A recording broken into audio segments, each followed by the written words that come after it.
আজ বানাবো আমি গাজরের হালুয়া। এর জন্য আমি লাল গাজরগুলো দুটো নিয়ে নিয়েছি বড় বড় দেখে। এবার আমি এর খোসাগুলো ছাড়িয়ে নেব। ভালো করে এটিকে ছুলে নিতে হবে। আমি যেমন করে ছুলছি এরকম করে ছুলে নেবে।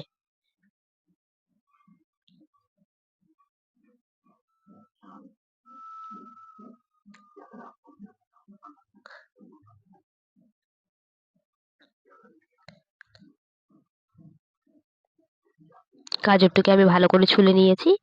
এবার তার পিছনের মোটা অংশটি আমি এরকম করে ছুরির সাহায্যে কেটে নেব।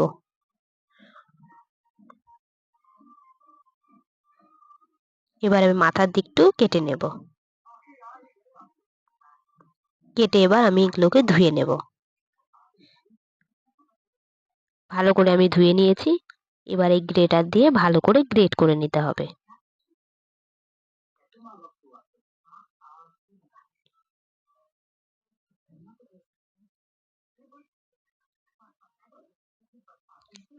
এরকম ভাবে গ্রেট করে নেব।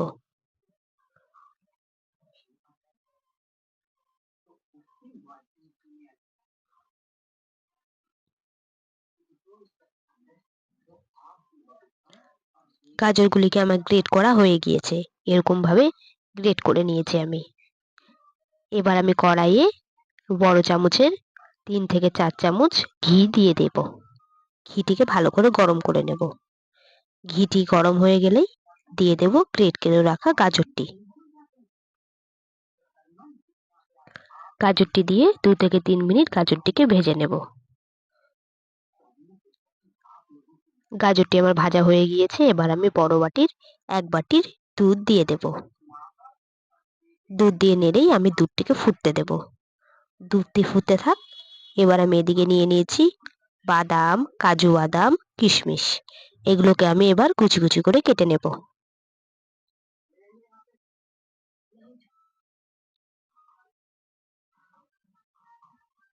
বাদাম আমার কাটা হয়ে গিয়েছে। এবার আমি কাজু বাদামগুলোকেও এরকম করে কেটে নেব। বাদাম, কাজু বাদাম, কিশমিশ আমার কাটা হয়ে গিয়েছে। দুধটিও ফুটে গিয়েছে। এবার আঁচটিকে মিডিয়াম রেখে দুধটিকে আমি ঘন করে নেব। মাঝে মাঝে এগুলোকে নেড়ে দিতে হবে যাতে সাইডে এবং নিচে লেগে না যায়। আঁচটিকে মিডিয়াম রেখে এরকম ভাবেই আমি দুধটিকে পুরো ঘন করে নেব। দুধটি অনেকটাই ঘন হয়ে এসেছে। এবার আমি দিয়ে দেব এলাচ। এলাচ দিয়ে আমি আরেকটু ঘন করে নেব। যখন অনেকটাই দেখবে ঘন হয়ে আসছে তখন দিয়ে দেবে এতে আমি দুধের সর। দুধের সর দিয়ে আমি আরো একটু ঘন করে নেব।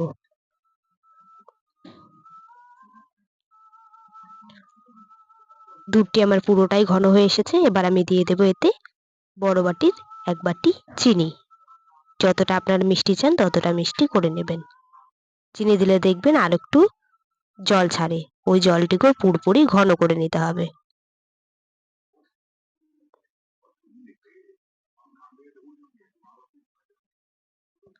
এবার আমি এতে দিয়ে দেব কেটে রাখা কাজু বাদাম, কিশমিশ।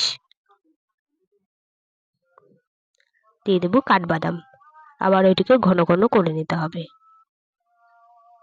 ততক্ষণ পর্যন্ত করে নেব যতক্ষণ না আমাদের হালুয়াটি একদম আঠা আঠা ভাব হয়ে না আসছে। দেখুন অনেকটাই আঠা আঠা ভাব হয়ে এসেছে। এবার আমি এটিকে তুলে নেব। তুলে এবার উপর থেকে আমি দিয়ে দেব কাজু বাদাম, দিয়ে দেব কিশমিশ এবং কাঠবাদাম। এতে তৈরি হয়ে যাবে আমার গাজরের হালুয়া। এরকম ভাবে একবার গাজরের হালুয়া বানিয়ে খেয়ে দেখুন। এই হালুয়া খেতে দারুণ লাগে। ভালো লাগলে লাইক, সাবস্ক্রাইব করে দেবেন।